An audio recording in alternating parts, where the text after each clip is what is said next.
আমার পাশের রুমে বন্দী ছিলেন আমিরে জামাত ডাক্তার শফিকুর রহমান। আমার চোখে পানি এসে যায়। আমি কাশিমপুর 1 কারাগারের চিত্রা বিল্ডিং এর 32 নম্বর রুমে ছিলাম। আমার পাশে উপস্থিত ছিলেন জামাতের সেক্রেটারি জেনারেল গোলাম পারোয়ার সহ যে সমস্ত নেতৃবৃন্দকে রেখে এসেছি। বঙ্গবন্ধু কন্যা শেখ হাসিনা দেশটাকে একটা ইয়ামে জাহিলিয়াতে পরিণত করেছে।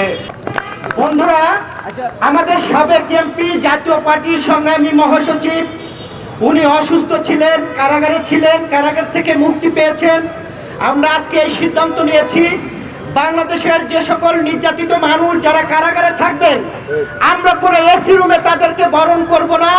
আমরা রাজপথ থেকে বরণ করে, রাজপথে আন্দোলন করে আমরা গণতান্ত্রিক সরকার প্রতিষ্ঠিত করব, ভারতীয় সরকারকে আমরা উৎখাত করব। এটাই আমাদের শপথ। মানুষ পুলিশের কাছে গেলে পরে এই মাত্র একজন বক্তা বললেন যে পুলিশের কাছে একজন বোন ভাই বক্তব্য দিচ্ছে, পরে কথা বলেন। আইনের আশ্রয় চাইলে পুলিশ তাকে বলেছে যে 3 রাত থাকতে হবে আমার সাথে।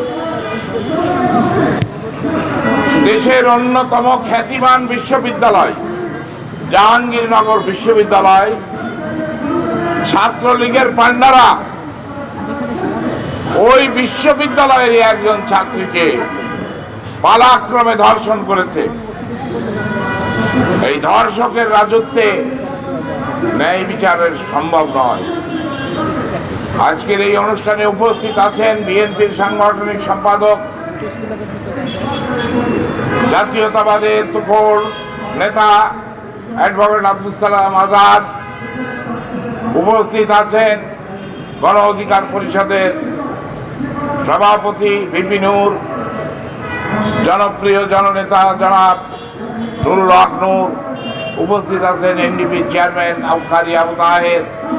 উপস্থিত আছেন আমাদের 12 দলীয় জোটের অন্যতম শীর্ষ নেতা, এই দেশের জনগণের প্রিয় নেতা শফিউল আলম প্রধানের সুযোগ্য সন্তান জনাব রাশেদ প্রধান। প্রিয় ভাইরা, আমার শরীরটা আজকে ভালো নেই, তারপরেও আমি দেশমাতা খালেদা জিয়ার মুক্তি দাবি করছি। আমি বিএনপির মহাসচিব, বাংলাদেশের জনগণের কাছে যিনি একজন সজ্জন, সৎ, বিদগ্ধ রাজনীতিবিদ হিসেবে পরিচিত, সেই বিএনপির মহাসচিব ফখরুল ইসলাম আলমগীরের মুক্তি দাবি করছি। আমি মুক্তি দাবি করছি এই ঢাকা শহরকে তিলোত্তমা শহরে পরিণত করবার জন্য যার অবদান রয়েছে, ঢাকার সাবেক মেয়র, সাবেক মন্ত্রী, বিএনপির স্থায়ী কমিটির সদস্য মির্জা আব্বাস। আমি মুক্তি দাবি করছি একজন পরিচ্ছন্ন নেতা, বাংলাদেশের রাজনীতির উজ্জ্বলতম নক্ষত্র, বিএনপির স্থায়ী কমিটির সদস্য জনাব আমিন খসরু মাহমুদ চৌধুরী। আমি কাশিমপুর কারাগারে রেখে এসেছি বিএনপি মিডিয়া সেলের জহিরুদ্দিন স্বপন, বিএনপির প্রচার সম্পাদক শহীদুদ্দিন চৌধুরী আনি, বিএনপির সাংগঠনিক সম্পাদক ইমরান সালে প্রিন্স, বিএনপির চেয়ারপারসনের উপদেষ্টা আতাউর রহমান ঢালি ভাই সহ অনেক নেতৃবৃন্দকে আমি সেখানে রেখে এসেছি। দেশে একটা প্রতারক সরকার 3টা নির্বাচন করলো, 3 রকমের প্রতারণা করে।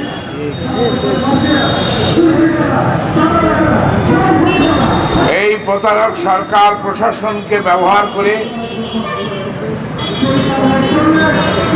ভারতীয় সম্প্রসারণবাদের, আধিপত্যবাদের সহযোগিতায় দেশে এমন একটা ব্যবস্থা কায়েম করেছে যেখানে কোনো আইনের শাসন নাই। এই সরকার জনগণের পক্ষের সরকার নয়, এই সরকার একটা গণবিরোধী সরকার। আজকের এই মানববন্ধনে দাঁড়িয়ে আমি তার পাশে উদাত্ত আহ্বান জানাবো, প্রতারণা বাদ দিয়ে সকল রাজনৈতিক দলের সাথে বসে একটা অবাধ, সুষ্ঠু, নিরপেক্ষ নির্বাচনের ব্যবস্থা করে জনগণের রায় যদি আপনাকে দেয় আমরা মেনে নেব, জনগণ যদি আপনাকে প্রত্যাখ্যান করে আপনি মেনে নেবেন, অবিলম্বে একটা সুষ্ঠু অবাধ নির্বাচনের ব্যবস্থা করুন।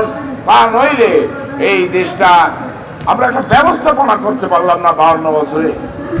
একটা দেশটাকে আমরা, একটা বাংলাদেশ মানেই হচ্ছে একটা অরাজকতার দেশ, যে দেশের প্রধানমন্ত্রী প্রতারণা করে জনগণকে সাথে প্রতারণা করে, সেই রকম একটা অসভ্য দেশে থেকে আমরা মুক্তি চাই। আমরা এই দেশকে মুক্ত করতে চাই, গণতন্ত্র ফিরিয়ে আনতে চাই। দ্রব্যমূল্যের দ্রুত গতিতে আজকে জনগণ অসহায়।